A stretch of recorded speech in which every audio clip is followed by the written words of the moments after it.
Hey y'all, I hope everybody is doing good. I'm gonna go for a little walk today. Thought I'd take y'all with me. I usually walk in the yard, but I decided to go down the driveway, kind of change things up, and kind of let y'all know what kind of happened to me this morning. But I also, I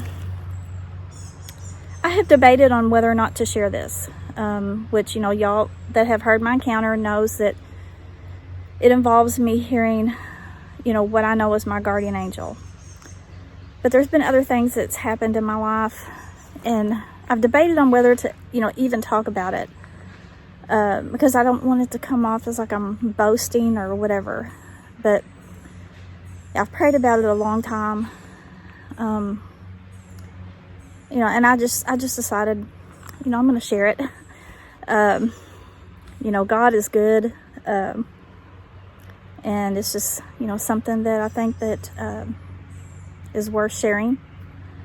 And it's not about me, it's about God, and the Lord, his son Jesus Christ. So anyways, I'm gonna turn this around so y'all can have a view to look at, and I'll start telling y'all what happened.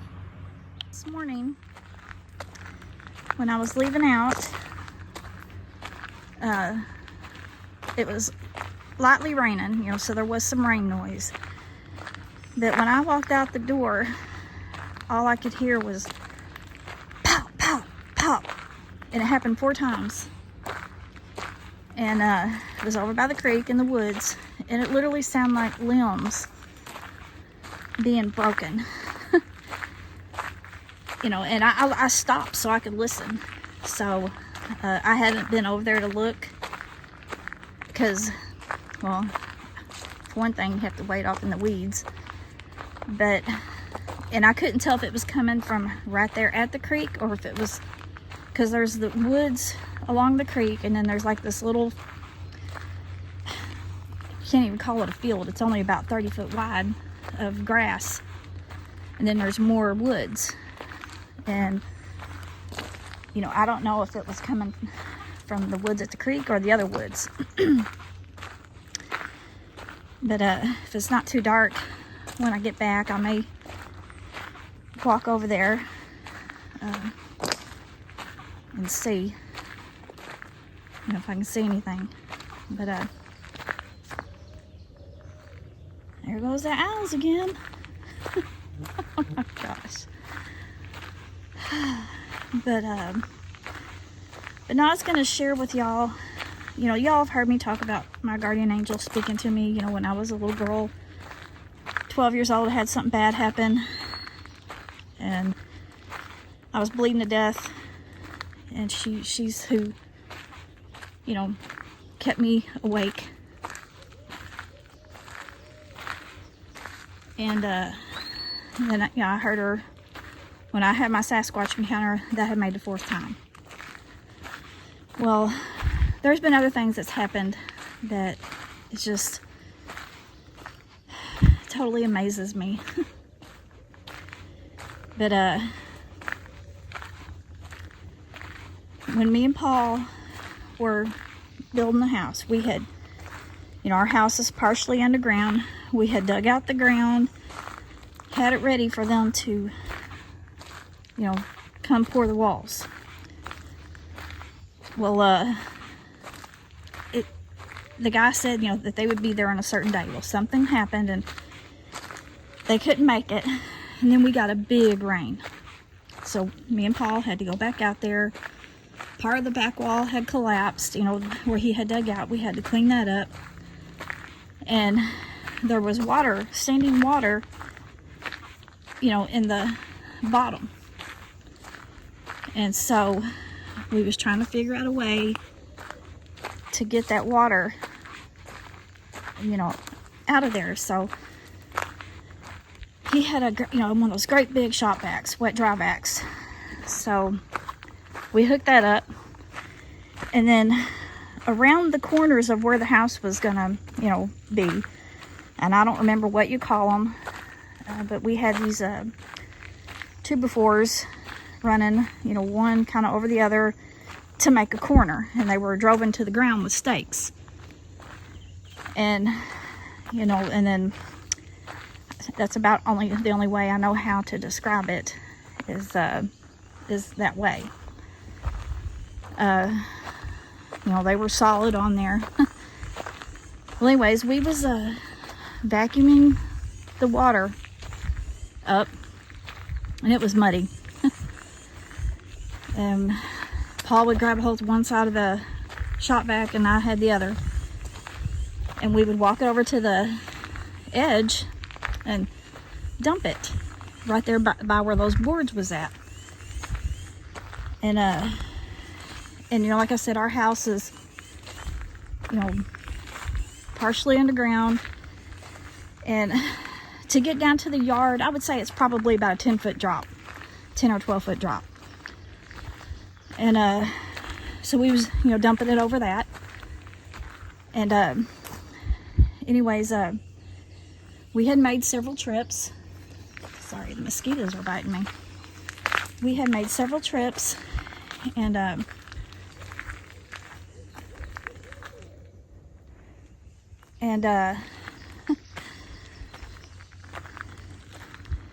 and we was coming back, and my boots were getting just caked with mud.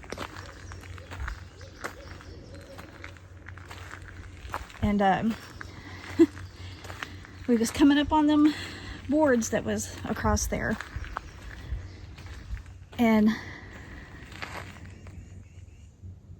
I heard something back there.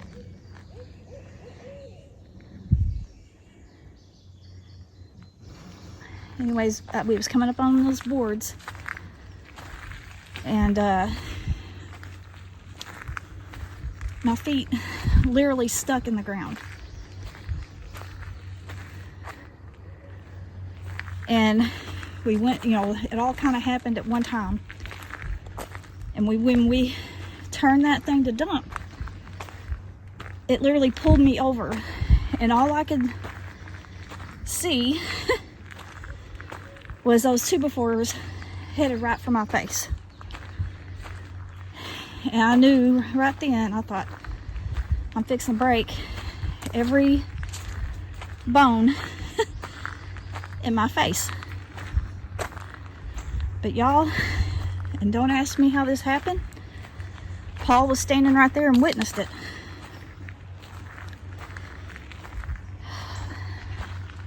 Sorry, it kind of gets me. Somehow, I wound up on the other side of those boards. I was on my back, and that whole thing of water was just dumping on me. And Paul finally got it up, which it was almost empty. But when he pulled me up, I did not have no water, no mud on me. I looked at Paul and I said, "What just happened?" He said, "I don't know." I said, "I'm not even wet." I said, "I'm not even muddy." And y'all, I don't know. Or I said, "I don't know." No, I do know. I know exactly. And I thank the good Lord for it. And then our son, all around about this same time, it was a few months later, because we had the house built, or we was moved in. He had a girlfriend, you know, and she had got pregnant. Well, they had moved into this apartment, and you know, she had the baby, but she had a very, very mean pit bull. And so, and this apartment, when you walked through the front door, there was a set of stairs that went up to the bedrooms, and then you went straight and you went into the living room and the dining room and kitchen. Well, after our granddaughter was born, you know, I would get off work and I would go over there and I would stay with our granddaughter because the mom had to go to work. And I would stay there for a couple hours until my son got off work. And they would have to lock that dog up in the bedroom, you know, shut the door. He was mean, very mean. And so I was there one day, and my son had come home, and he said, Mom, he said, do you care to watch the baby while I take a shower? I said, no, I don't care. So you know, he was up there taking a shower. I heard him get out of the shower. You know, I heard him moving around, and I had got down on the floor with the baby to change her diaper. And I had just finished, and that's when I heard it. And I looked up, and there was that dog. And all I knew to do was to grab my granddaughter and ball her up in a small of an area and cover every part of her that I could, because I thought, he's gonna attack me, I don't want him getting her. And the dog come walking in.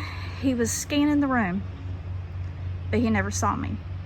And something else, I prayed every night for protection from this dog, for my granddaughter and for me, you know, for anybody. I prayed it every night, several times a day. But anyways, that dog was just scanning, and I was standing there in the wide open. There was a recliner just off to my left, but I was right in the wide open. But the dog was scanning. I could see his nose working. He was trying to smell me. He couldn't see me. He couldn't smell me. And then he started making his way to that chair, and he started going around the chair. So I started, you know, going just up, you know, staying opposite of him.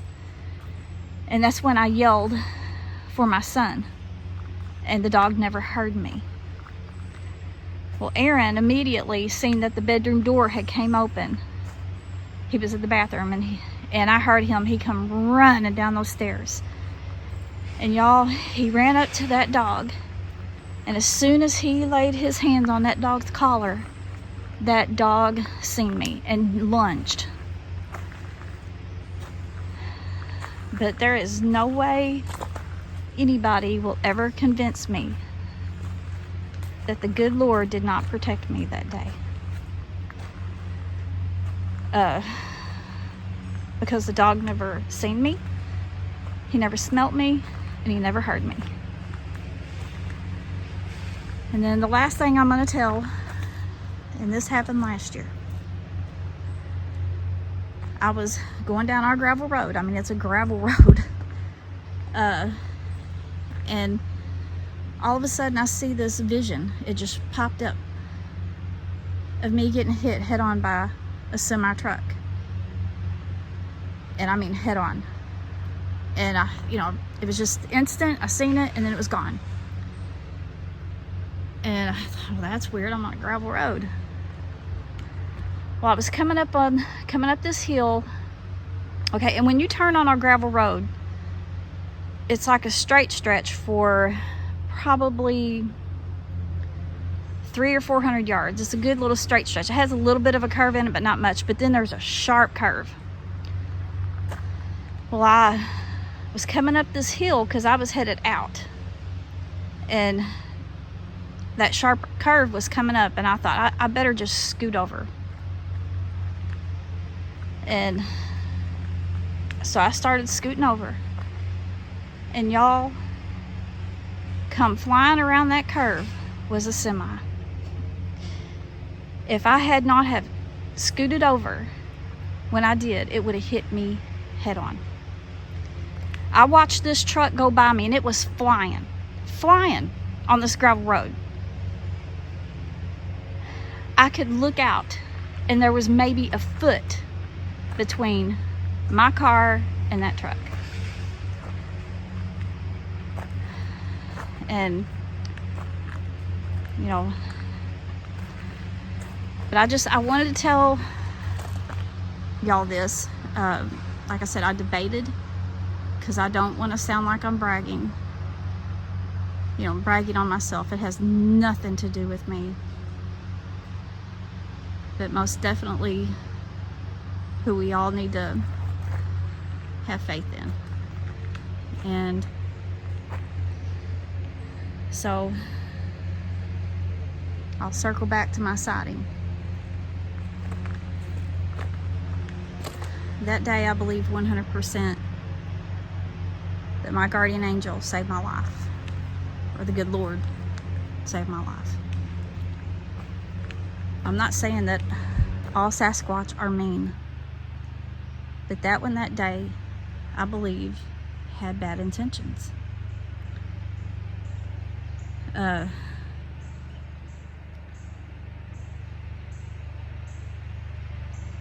don't, you know, can I prove it? No. But I just, that's just what I feel. And finally, Paul turns the mower off. And, you know, the reason why I'm telling all this is because of my sighting. I always hear Josh from Mysteries Unknown. He always says, stay prayed up. And that's what we need to do, and pray for each other. But anyways, y'all, that's about it.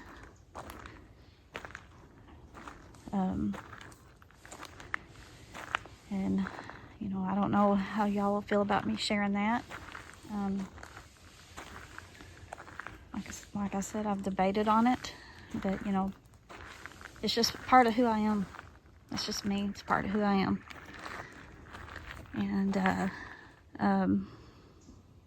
if I can't be me, then, you know, what's the point? So, but anyways, y'all, I'm gonna get off of here. And I really, really do love and appreciate y'all very much.